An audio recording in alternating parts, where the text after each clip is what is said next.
Chers auditeurs, chères auditrices, bonjour, bienvenue sur 6D FM.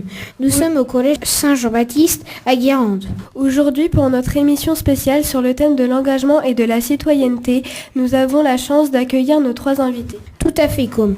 Et pour notre première interview, nous accueillons nos chroniqueurs Louis, Hugo, Charlotte, Anatole et Héloïse. Notre première invitée, Madame Morvan, est professeure d'anglais au collège Saint-Jean-Baptiste.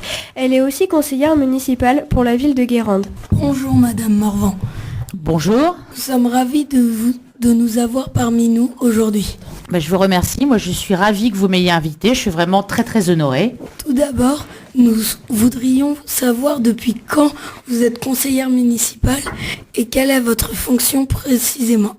Alors, je suis conseillère municipale depuis mars 2014, donc les dernières élections municipales. Et ma fonction, elle a beaucoup évolué là au cours des dernières années. Au départ, j'étais conseillère municipale et j'intervenais dans 5 commissions. Le développement économique, culture et patrimoine, sport et loisirs, urbanisme et politique éducative. En plus de ces 5 commissions, on fait partie d'associations, on fait partie de conseils d'administration. Donc je suis vice-présidente de la mission locale de la presqu'île guérandaise et je suis au bureau du foyer Jeunes Actifs. Mais depuis quelque temps, ma fonction a évolué parce qu'il y a des gens qui partent, qui ont des aléas dans la vie ou qui, pour des raisons professionnelles ou personnelles, sont amenés à vivre ailleurs. Donc il y a une conseillère municipale qui est partie et moi, en plus des fonctions dont je viens de vous parler, je m'occupe de tout ce qui est communication à la mairie de Guérande. Qu'est-ce qui vous a poussé à vous présenter pour être conseillère ? Je ne suis pas à l'origine de Guérande, mais je travaille à Guérande depuis maintenant 17 ans. Je trouve que c'est une ville qui est pleine de dynamisme, avec plein de choses à faire, plein de choses à créer, avec un tissu associatif qui est aussi très très dynamique et une très belle qualité de vie. Et j'avais très très envie que les élèves que j'ai maintenant puissent bénéficier plus tard, quand ils auront mon âge, de la qualité de vie dont moi je bénéficie maintenant. J'ai très envie que vous viviez dans une ville dynamique, dans laquelle il est agréable de vivre et dans laquelle vous puissiez vous épanouir complètement. Cela vous prend-il beaucoup de temps ? Est-ce contraignant ? Ça peut être contraignant parfois, parce que parfois à l'école, nous avons aussi beaucoup de contraintes, des conseils de classe, etc. Et puis par ailleurs, la vie, elle ne s'arrête pas. La vie municipale ne s'arrête pas, donc parfois je cumule des choses.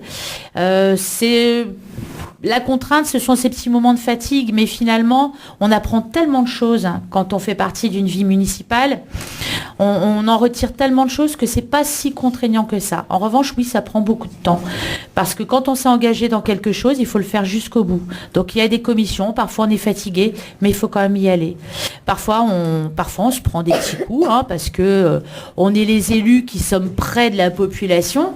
Donc les gens, ils nous interpellent et puis on se dit qu'on est fatigué, on aurait bien aimé ne pas se prendre cette petite enguirlandade. Mais on est là pour ça, on est là aussi pour faire avancer les choses. Je dirais que je dois aller à la mairie 4 fois par semaine en moyenne. Parfois, certaines semaines, ça peut être tous les jours. Et puis parfois, certaines semaines, je ne suis pas concernée parce que je suis en vacances, parce que je n'ai pas de commission. Ça prend pas mal de temps. Mais c'est quand même très plaisant. On est une bonne équipe. Votre rôle de conseillère a-t-il une influence sur votre relation avec les habitants de Guérande ? Mon rôle de conseillère a-t-il une influence ? Il a pu en avoir parce que parfois il y a eu des sujets un petit peu chauds, comme par exemple le stationnement. Avant, le stationnement était gratuit, maintenant il est payant. Alors moi, comme j'habite intramuros, et je suis une des seules élues à habiter intramuros, forcément j'étais celle qui était à portée de main pour me faire interpeller. Et on explique les choses et les choses évoluent finalement. Ce qu'il y a, c'est que les gens parfois peuvent être en colère, ou quand on est en colère, on le dit plus facilement que quand on est content. Puis il faut leur expliquer que l'intérêt commun, n'est pas la somme des intérêts particuliers. Alors ça peut être difficile à comprendre. Je vais vous prendre un petit exemple. Vous conduisez, vous allez mettre un arrêt de bus quelque part dans une rue. Alors l'arrêt de bus, vous voulez le mettre devant la boulangerie. Le boulanger va vous dire, non, c'est pas possible, vous allez cacher ma boulangerie. D'accord. Alors on va le mettre plus loin là, devant la maison. Puis les gens vont dire, non, c'est pas possible, vous pouvez pas le mettre devant ma maison parce que moi, c'est joli, j'ai une belle vue, et puis l'arrêt de bus, il va tout cacher. Bon, alors on va le mettre devant l'autre maison. Mais non. Et vous voyez, les gens, ils vont réfléchir pour eux. Donc du coup, on va pas mettre d'arrêt de bus. Ah ben là, c'est pas possible. Parce qu'il y a plein de gens de la population qui ne vont pas être servis. D'accord ? Donc parfois, il faut expliquer aux gens que nous, on est pour l'intérêt de tout le monde, pas que d'une personne. Alors ça peut avoir des désagréments. Il faut juste être pédagogue et pouvoir leur expliquer ça. Qu'est-ce que cela apporte à votre vie personnelle? Vous sentez-vous investi d'une mission auprès des habitants de Guérande? Alors dans ma vie personnelle, beaucoup de choses parce que j'ai fait connaissance de beaucoup de monde, notamment au milieu associatif. J'ai rencontré des gens fantastiques qui étaient très très impliqués et qui font un travail génial. J'ai appris énormément de choses parce que moi je ne connaissais rien à l'urbanisme, donc j'ai appris des règles qui moi du coup me permettent de prendre un petit peu de hauteur au lieu de dire c'est pas bien, aller peut-être chercher pourquoi les choses sont faites avant de juger parce qu'il y a toujours une raison. Investi d'une mission, c'est beaucoup dire investi d'une mission.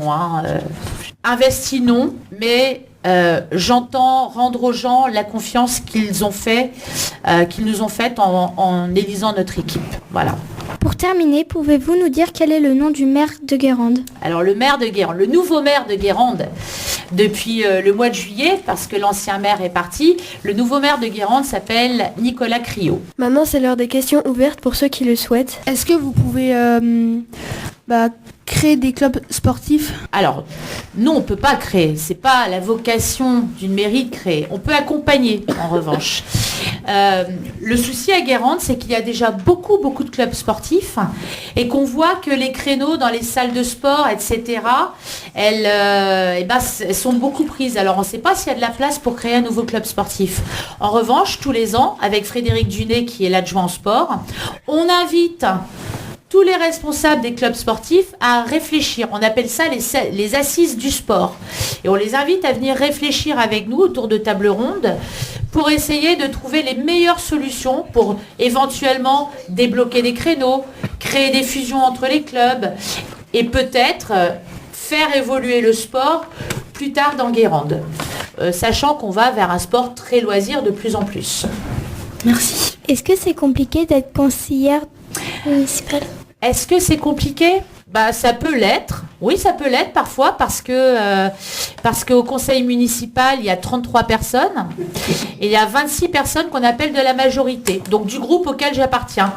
Mais 26 personnes totalement différentes. Donc parfois, on n'est pas d'accord. Et parfois, il y a des décisions qui vont être prises auxquelles on n'adhère pas tout à fait. Et pourtant, il va falloir les porter parce qu'on n'a pas toujours soi raison. Donc, il faut se mettre à la raison des autres. Avez-vous des remarques à faire sur Guérande, l'état de Guérande? L'état de Guérande? La propreté. Ah, la propreté. Moi, je dirais que la propreté, c'est un acte de citoyenneté. La propreté, ce sont aux gens de ne pas jeter les choses. À Guérande, il y a tout ce qu'il faut pour ranger, pour mettre les poubelles. Si tu vas intramuros, tu as plein de poubelles intramuros. Maintenant, il faut juste que les gens, ils prennent la peine de marcher 10 mètres pour aller mettre leurs papiers à la poubelle ou pour aller mettre leurs mégots à la poubelle. Bientôt, tu vas voir dans Guérande, sur les plaques d'égout, c'est marqué « La mer commence ici ». Parce que les gens, ils jettent leurs choses dans les plaques d'égout en se disant « Au moins, ça ne traîne pas ». Sauf que ce n'est pas des plaques d'égout.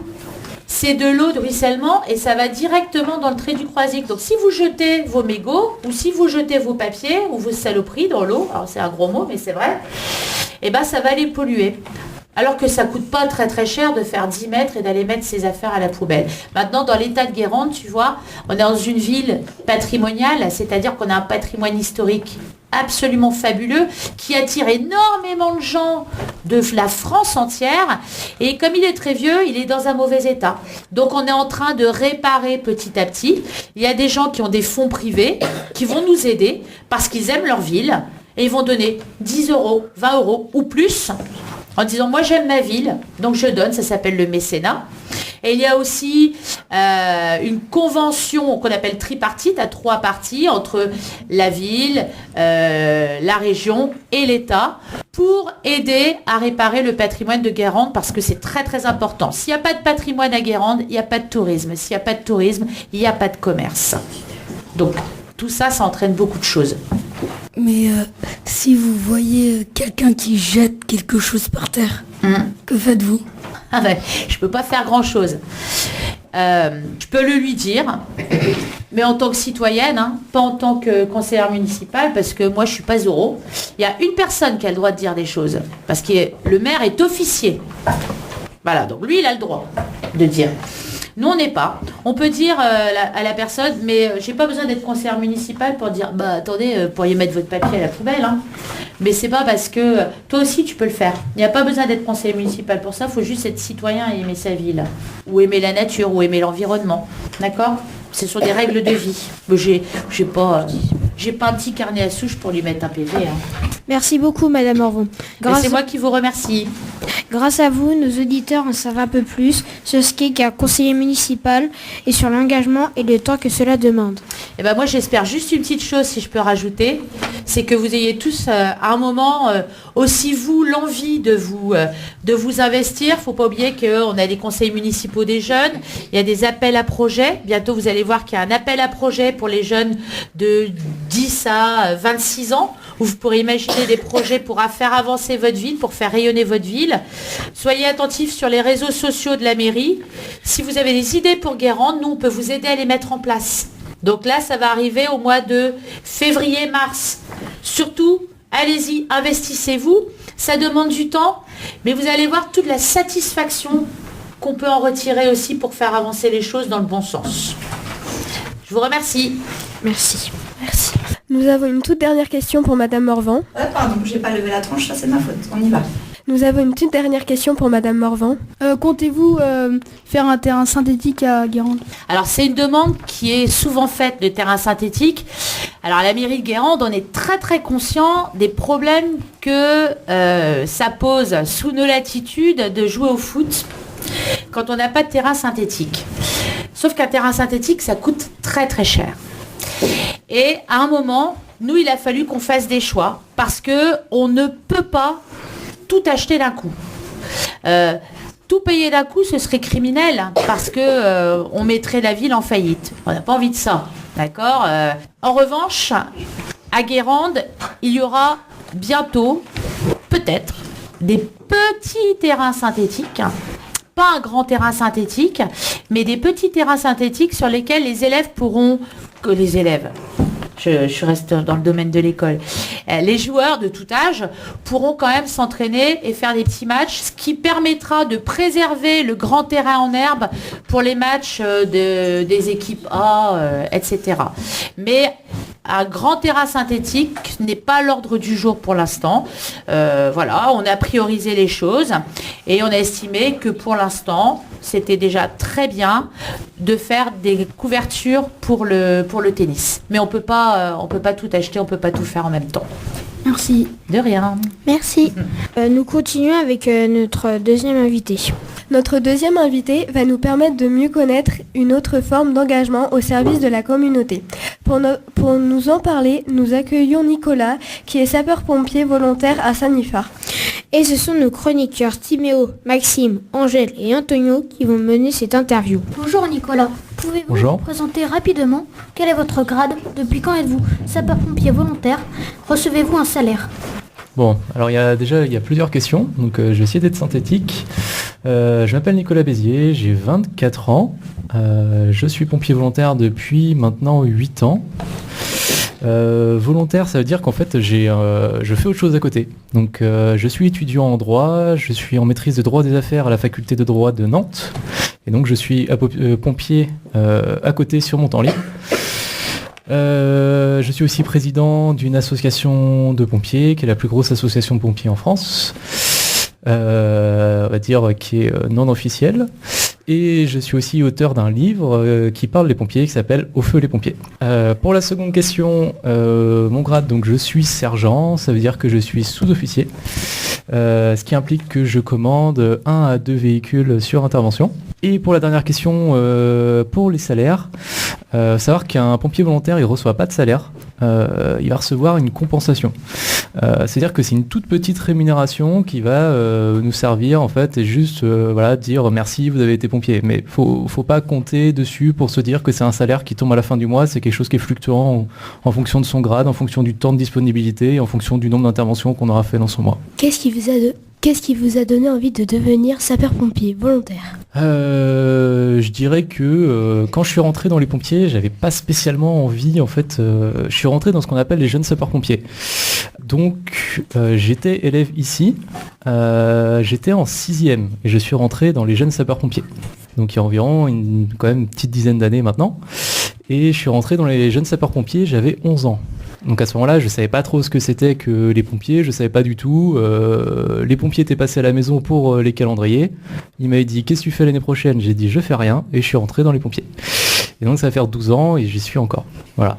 Donc à la base, je savais pas trop dans quoi je m'engageais, mais bon, au final, j'ai fini par y rester parce que c'est vraiment été la volonté de s'engager pour les autres et puis de ce petit goût aussi de quand on part en intervention, on sait pas trop sur quoi on va tomber. C'est vraiment toujours nouveau et on voit toujours de nouvelles choses. À quel type d'intervention êtes-vous confronté ? À quel type d'intervention êtes-vous confronté ? Alors là, on va être confronté à tout, j'ai envie de dire, puisque les pompiers, c'est les gens qu'on va appeler dès qu'on a un problème. Donc, on va être confronté à 80% à du secours à personne. Donc là, ça va être avec l'ambulance qu'on va se déplacer dans 80% des cas. Et environ 10% des cas, on va être appelé pour une inondation, pour le chat dans l'arbre, pour des choses, on va dire, diverses, quelque chose qui menace de tomber sur la route, un arbre, ce genre de choses. Ensuite vont venir les incendies qui représentent 6 à 7% du nombre d'interventions. Il faut savoir que le nombre d'incendies est en recul. Tous les ans, on fait de moins en moins de feux. Il y a quelques années, était à plus de 10%, et là, en ce moment, on doit être dans les 6-7% environ du nombre d'interventions, et au contraire, le nombre de secours à personne, lui, explose, donc on est environ à plus 20% d'interventions tous les ans, et le reste des interventions, c'est des interventions, on va dire, qui vont être autres, risques technologiques, ce genre de choses. Donc, on va intervenir sur énormément de choses, sur du secours d'urgence, et là où moi, je peux faire un petit peu de prévention, c'est de dire qu'il ne faut pas appeler les pompiers pour rien, parce que nous, on fait beaucoup d'interventions, on en fait beaucoup plus qu'avant. Même moi, au sein de ma caserne, je vois que tous les ans, on en fait beaucoup plus. Et là où il faut que les gens se disciplinent, c'est de ne pas appeler les pompiers pour rien, parce que nous, si on est sur une intervention, ça veut dire qu'on ne peut pas être autre part. Donc voilà, si les personnes appellent, juste, il y a beaucoup de gens qui nous appellent des fois pour des raisons pas très justifiées. Donc voilà, appelez les pompiers pour des choses utiles. Est-ce que cela vous prend beaucoup de temps ? Quel impact cet engagement a-t-il sur votre vie personnelle ? Alors ça me prend du temps, oui, ça me prend beaucoup de temps. Donc selon l'organisation de la caserne, on va être amené plus ou moins de fois à être ce qu'on appelle de garde ou bien d'astreinte.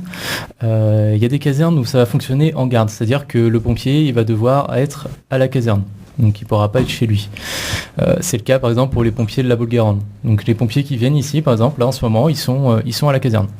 Moi je suis dans une caserne où c'est en astreinte, c'est-à-dire que je suis chez moi. C'est-à-dire que voilà, je dors la nuit chez moi et je peux être appelé à tout moment pour aller en intervention.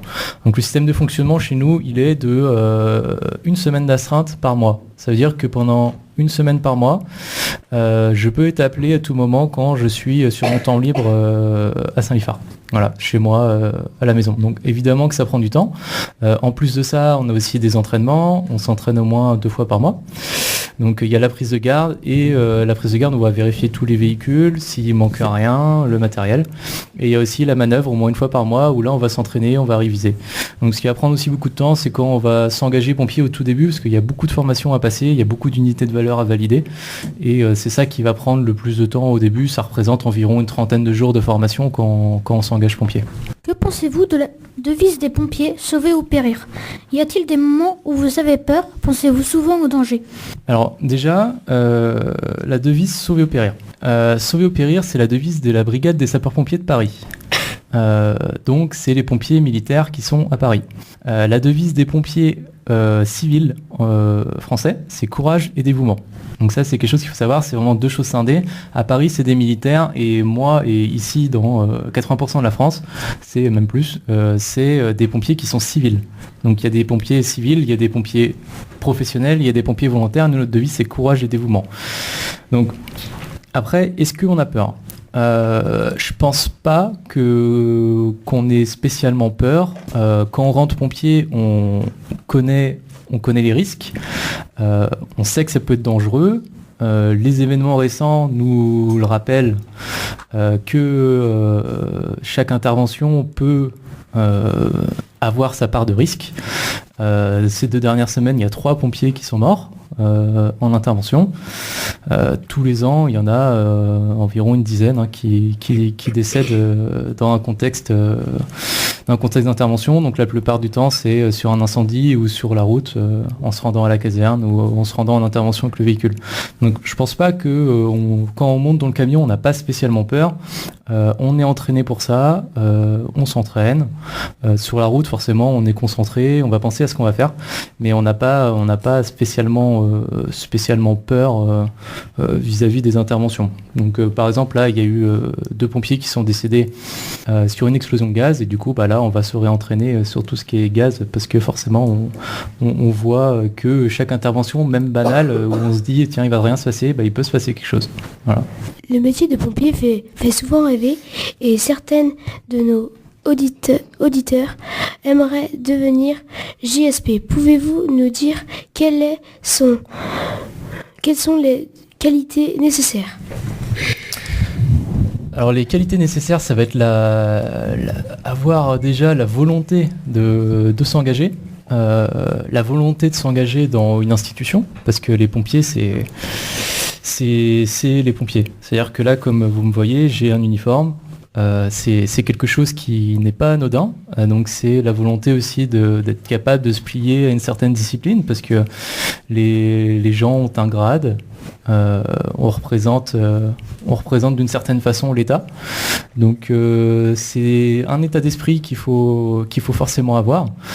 Faut être un minimum sportif sans forcément être un athlète. Moi, j'étais pas spécialement un athlète quand je suis rentré. Je ne le suis toujours pas, mais ça suffit. Donc, faut être un minimum sportif. Il faut avoir la volonté de s'engager, la volonté de servir les autres. La notion de service, c'est super important. Ça veut dire que sur intervention, on va aller aider tout le monde. On va pas choisir qui est-ce qu'on va aider. C'est à partir du moment où on nous appelle, on vient. Voilà. Les pompiers, c'est les gens, on les appelle, ils viennent. Donc il y a de ce côté-là, je dirais que pour les JSP, ceux qui ont envie de servir, de s'engager dans quelque chose, on va dire qui va peut-être les dépasser, plus grand qu'eux, et ces gens-là, ils peuvent s'engager. Donc après, il y a une notion d'âge. Moi, comme je l'ai dit tout à l'heure, je suis rentré, j'avais 11 ans. Donc la bonne période pour rentrer, c'est 12-13 ans environ. Parce qu'il faut savoir que les JSP, ça dure 4 ans. Donc faut pas rentrer trop tard. Faut pas rentrer trop tard, parce que si vous rentrez trop tard, après ça va bloquer, parce qu'après vous serez trop vieux. Donc 12-13 ans, c'est pas mal. Et après, si vous avez plus de 13 ans, si vous avez par exemple 14-15 ans, ce qu'il faut vous dire que c'est pas trop tard, c'est pas grave, parce que on peut rentrer pompier à l'âge de 16 ans. Donc dès 16 ans, on peut rentrer pompier. Donc faut pas se décourager. À partir de 15 ans, vous pouvez contacter la caserne la plus proche de chez vous. Et à ce moment-là, vous pouvez devenir pompier à partir de 16 ans. Formez-vous des JSP ? Alors non, je forme pas de JSP. Du moins, j'en forme plus. J'ai été JSP pendant 4 ans. À l'issue des JSP, je me suis engagé en tant que sapeur-pompier volontaire, donc j'ai formé des JSP pendant 2 ans. Et ensuite, vu que je suis devenu étudiant à Nantes, j'avais plus le temps en fait de faire les JSP, tout simplement. Mais après, les JSP, ils sont formés souvent par d'anciens JSP. Il y a des écoles un petit peu partout. Il suffit de se renseigner dans le coin. Là, dans le coin, il y a 3 ou 4 écoles de JSP, donc il y a de quoi faire. À partir du moment où le bip sonne, combien de temps avez-vous pour être prêt et vous rendre à la caserne ? Alors là, il faut distinguer 2 choses, comme je disais tout à l'heure. Il y a le système de fonctionnement de garde. Donc de garde, ça veut dire qu'on va être à la caserne. Donc à ce moment-là, les pompiers, de jour comme de nuit, peu importe ce qu'on fait, qu'on soit en train de manger, sous la douche, en train de s'entraîner, quand on est à la caserne, on a 3 minutes pour partir. C'est-à-dire qu'on a 3 minutes pour être dans le camion et passer le message à la radio ou appuyer sur la radio pour dire qu'on est parti. Donc 3 minutes. Donc 3 minutes c'est court. Ça paraît pas comme ça, mais 3 minutes chronométrées, quand vous êtes au fond de votre lit, 3 minutes c'est rapide. Sinon il y a le système de fonctionnement d'astreinte. Donc d'astreinte, là ça veut dire qu'on est chez nous. Donc vous êtes chez vous en train de dormir, le bip il sonne, vous avez 7 minutes pour être dans le camion, enfin pour que le camion soit parti. Donc suivant où vous avez, en général, les gens ils habitent à moins de 5 minutes de la caserne. En général on dit 5 minutes, parce qu'au-delà de 5 minutes ça commence à être compliqué à tenir des délais de 7 minutes. Donc moi par exemple j'habite à 5 minutes de la caserne, donc si ça sonne à 3h du matin, et ça veut dire que 7 minutes au plus tard après, on est dans le véhicule et on est parti. Voilà, c'est le délai qu'on a, et ensuite on a 20 minutes maximum pour se rendre sur le lieu de l'intervention partout. C'est-à-dire qu'en France, vous aurez partout des pompiers en moins de 20 minutes. Donc la plupart du temps, on met un petit peu moins de temps que ça quand même. En général, il faut compter pour une caserne où il y a des pompiers en garde postée, vous comptez moins de 10 minutes. Et pour où il y a des pompiers en astreinte, c'est 10 minutes, un quart d'heure environ pour le temps qu'ils vont mettre à arriver. Nous allons passer aux questions ouvertes. Les 2 pompiers qui sont morts, c'était sur quelle commune? C'était dans le 9e arrondissement à Paris. Voilà. Donc c'est la brigade des sapeurs-pompiers de Paris qui intervient là-bas. À partir de quel âge vous avez commencé les interventions? Alors moi j'ai commencé les interventions, j'avais 16 ans, puisque vu que j'étais jeune sapeur-pompier avant, l'avantage des jeunes sapeurs-pompiers, c'est qu'on commence sa formation pendant les jeunes sapeurs-pompiers. Donc c'est ça l'intérêt. C'est-à-dire que pendant le fait qu'on est JSP, on va commencer à passer des formations, on va commencer à valider les unités de valeur, et à ce moment-là, à l'issue des JSP, on passe un brevet, et si on réussit le brevet, on s'engage pompier, et à ce moment-là, vu qu'on a déjà validé des formations dans le cadre des JSP, ça va très vite. Donc à 16 ans... À 16 ans et 3 et 4 mois, à peu près, j'étais déjà en intervention. Vous arrive-t-il d'être escorté par la police? Alors là, c'est une question d'actualité. On va être escorté par la police ou la gendarmerie selon le secteur où on est, suivant l'intervention. Il y a des interventions où on va voir la police et la gendarmerie avec nous, par exemple un accident de la voie publique, tout simplement un accident de la route, on a forcément les forces de l'ordre qui sont avec nous. Il y a un phénomène qui se développe et qui est pas très bien, c'est les agressions envers les sapeurs-pompiers qui se développent, et là on est en train de mettre en place toutes des procédures en fait pour que les forces de l'ordre soient engagées plus rapidement avec nous, plus systématiquement dans certains quartiers, dans certaines zones. On va délimiter des zones pour qu'on sache que si on va à ces endroits-là, il nous faudra les forces de l'ordre impérativement avant que les pompiers puissent se déplacer. Après, les forces de l'ordre, nous, on les voit quand même assez régulièrement, on travaille très régulièrement avec eux, ils nous assistent, et après, des fois, il y a des missions que nous, on ne peut pas faire, et qui sont du ressort de la gendarmerie et de la police. À ce moment-là, on les appelle. Et si par exemple, on a un souci avec quelqu'un qui peut être violent avec les pompiers, à ce moment-là, on appelle les gendarmes ou les policiers qui viennent nous aider. Est-ce que ça vous est déjà arrivé d'être à plus de 7 minutes alors que vous étiez de garde? En fait, on a une application sur notre téléphone. C'est une application mobile où on gère en fait nos disponibilités. C'est-à-dire que quand je suis parti tout à l'heure de la caserne, je me suis retiré de garde. C'est-à-dire que là, à ce moment-là, je peux pas. Maintenant, là, je suis à plus de 7 minutes de la caserne, mais je peux pas être appelé. C'est-à-dire qu'on gère avec une application mobile. Donc, faut s'arranger pour jamais être à plus de 5 minutes de la caserne quand on est disponible, parce que sinon, ça peut être embêtant. Est-ce que à vos interventions, vous avez des fois des morts? Oui, évidemment.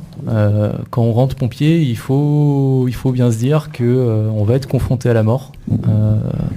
Ça fait partie du contrat, j'ai envie de dire, quand on rentre pompier. Donc c'est jamais marrant, c'est jamais drôle, mais il faut être préparé psychologiquement pour le faire.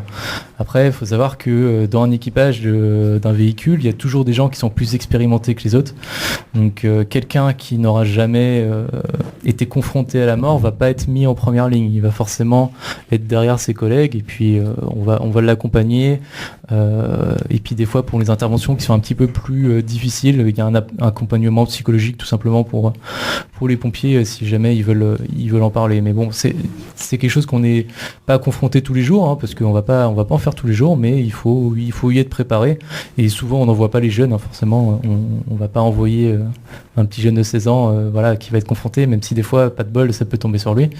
Mais on y pense, on le sait, et voilà, on est préparé un minimum quand même à affronter ça. À quelle caserne avez-vous commencé à devenir JSP? Alors moi j'étais JSP au canton d'Herbignac. Donc c'est-à-dire que c'est une école de jeunes sapeurs-pompiers qui regroupe les casernes de Saint-Liphard, Herbignac, Asserac et La Chapelle-des-Marais. Donc on tournait entre ces 4 casernes-là. Donc tous les samedis, j'allais m'entraîner 4 heures par samedi à une caserne différente par semaine. Donc à chaque fois, on tournait d'une caserne à une autre. Et donc j'ai fait les 4 ans de JSP sur le canton d'Herbignac, mais il y a aussi une école à La Baule, il y en a une au Pouliguen, il y en a une à Trignac. Donc il y en a un petit peu partout dans le coin. Est-ce que grâce à votre rôle de sapeur-pompier, vous bénéficiez par exemple de bonus ou de... De bonus, pas spécialement. Je suis étudiant à la faculté de droit de Nantes. Nous, à la faculté de Nantes, on n'a pas de bonus spécialement. Il y a des facultés où les élèves qui sont pompiers ont des bonus en termes de points. Moi, j'aimerais bien, mais c'est pas encore le cas.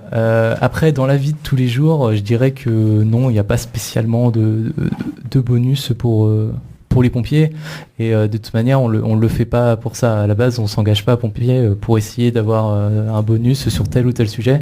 On peut pas devenir pompier si on n'a pas la réelle envie d'aider les gens. C'est quelque chose qui est beaucoup trop contraignant pour ne pas avoir cette passion entre guillemets de devenir pompier, parce que si on le fait pour l'argent, si on le fait juste pour faire bien, avoir un uniforme, on va pas rester très longtemps dans les pompiers, ça c'est sûr. Pour terminer cette émission, nous allons nous intéresser à l'engagement à une échelle plus réduite, mais tout aussi nécessaire, celui de délégué de classe. Et notre dernière interview est menée par nos chroniqueurs Solène, Anaël, Dylan et Mathis. Merci aux sapeurs-pompiers. Merci. Bonjour à tous. Nos derniers invités sont délégués Maëlle Fougère et élève au lycée Lamennais. Rose Miconnet est en 5e au collège Saint-Jean-Baptiste. Bonjour. Bonjour. Bonjour. Pouvez-vous nous dire ce qui vous a donné envie de vous présenter au poste de délégué de votre classe? C'était pour aider les autres élèves, que tout le monde se sente bien dans la classe. Moi, c'était aussi pour avoir l'impression en fait de faire quelque chose pour la classe, pour essayer d'améliorer tout ce qu'il faut être amélioré, et donc de jouer un rôle au sein de la classe et de représenter les autres élèves au conseil. Vos relations avec vos camarades de classe ont-elles changé depuis que vous êtes délégué? Il y a-t-il par exemple des élèves qui se confient plus à vous en raison de votre rôle? Alors en fait, ça n'a pas vraiment changé, et en fait c'est exactement la même chose qu'avant, c'est juste qu'il y a plus, je dirais, de confiance et on a plus de responsabilités au sein de la classe. Par exemple, quand il y a quelque chose à demander à un professeur ou à la vie scolaire, c'est le délégué qui représente la classe, et voilà, donc c'est plus des responsabilités, mais les relations entre les élèves n'ont pas vraiment changé. C'est la même chose pour moi, les élèves se confient aussi. Et ils demandent pareil pour les choses, pour demander au professeur, les changements de place et tout ça. Quels sont vos projets pour votre classe, pour le collège, au lycée? Nous, on a demandé pour avoir des plantes dans la classe. Aussi, on a demandé à que ce soit les gens qui puissent être à côté de personnes qu'ils aiment bien et pas toujours être à côté des mêmes. On a aussi décidé de faire un goûter avant chaque vacances. Et voilà. Pour nous, dans ma classe au lycée, on n'a pas vraiment de projet au sein de la classe. Peut-être juste s'organiser pour des travaux en groupe ou pour aider les autres. Mais au sein du lycée, on a souvent des réunions entre tous les délégués, notamment au niveau des terminales. Par exemple, hier, j'ai eu une réunion pour organiser le bal de promo, donc de la fin d'année. Et on a souvent des réunions pour améliorer la vie au sein du lycée, le cadre et tout ça. Quelle qualité faut-il pour être un bon délégué? Je pense que la principale qualité, c'est de pouvoir être à l'écoute. Il faut pouvoir écouter tout le monde sans distinction. Mais il faut aussi être digne de confiance, savoir montrer du sérieux et surtout de la motivation. Y a-t-il des contraintes, des avantages?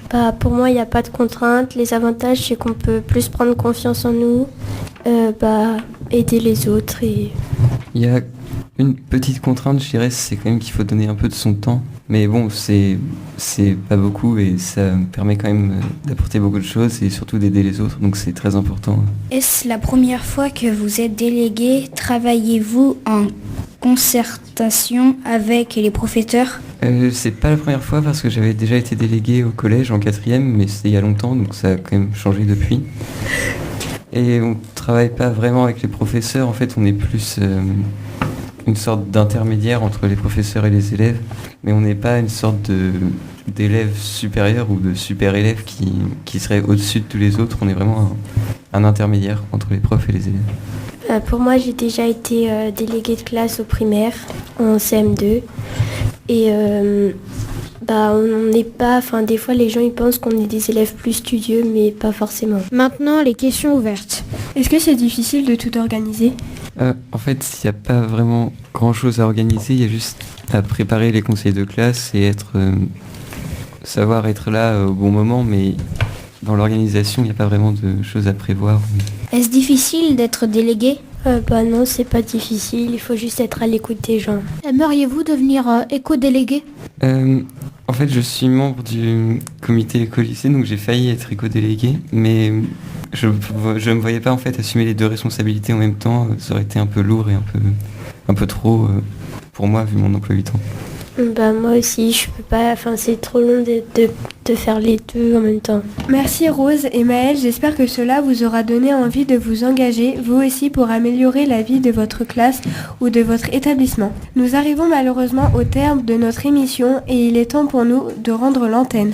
Nous remercions chaleureusement nos invités pour leur participation et chers auditeurs, nous vous disons à très vite pour une nouvelle édition spéciale.